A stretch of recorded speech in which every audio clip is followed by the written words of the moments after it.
अरे भाई ये क्या कर रहा है? अरे भैया आज मैं अपनी रेंज बढ़ाने की प्रैक्टिस कर रहा हूँ ना, तार सप्तक के सारे सुर लगा दूंगा आज। है तो चिल्ला क्यों रहा है? ऐसे तो तू अपना गला डैमेज कर लेगा भाई। तो भैया रेंज बढ़ाते कैसे हैं? लास्ट टाइम की तरह बता दो ना, इसकी साइंस क्या है, कैसे काम करता है, क्या करना चाहिए और क्या नहीं करना चाहिए, प्लीज भैया। अच्छा ठीक है, पहले रेंज की साइंस समझ ले, उसका मतलब जान ले, और क्या करना है क्या नहीं करना मैं सब बताऊंगा। वेट, क्या आपको भी ऐसे ही लगता है इस तरीके से गले से ताकत लगा के चिल्लाने से रेंज बढ़ जाती है? गलत। पहले इसकी साइंस समझ लो, इसका मतलब जान लो, फिर बाकी चीजें भी धीरे धीरे करके सारी बताऊंगा। हमारे गले के अंदर एक मसल होती है जिसका नाम होता है थायरॉयड रेटिनोइड मसल। ये ग्रीन मसल देख रहे हो, आपकी हायर रेंज, आपकी लोअर रेंज, सबके लिए यही रिस्पॉन्सिबल होती है। ये रबर देख रहे हो, ये आपकी वही मसल है। जब ये मोटा, ढीला और रिलैक्स होता है तभी आपकी चेस्ट वॉइस के लिए काम करता है, मतलब आपकी भारी आवाज के लिए। लेकिन हाई रेंज के लिए हमें इस मसल को खींच के पतला करना पड़ता है, जिसे हम कहते हैं हेड वॉइस, क्योंकि फिजिक्स कहती है जो चीज पतली और थिन होगी वो साउंड भी थिन ही करेगी।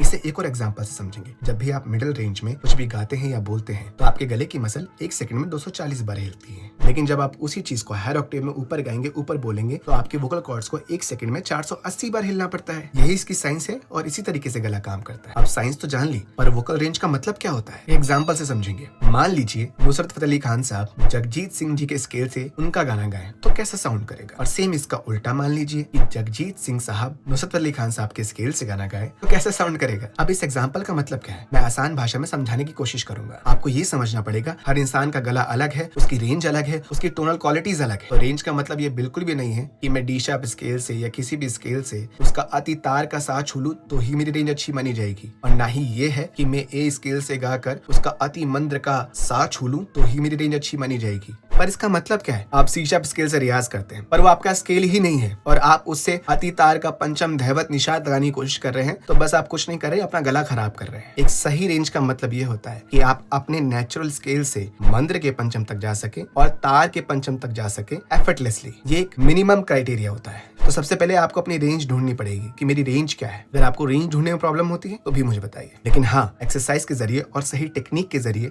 आप अपनी रेंज को बढ़ा सकते हैं, ऊपर भी और नीचे भी। अगर आपको जानना है सही टेक्निक क्या है तो वो इसी पेज पे आएगा। Follow for part 2।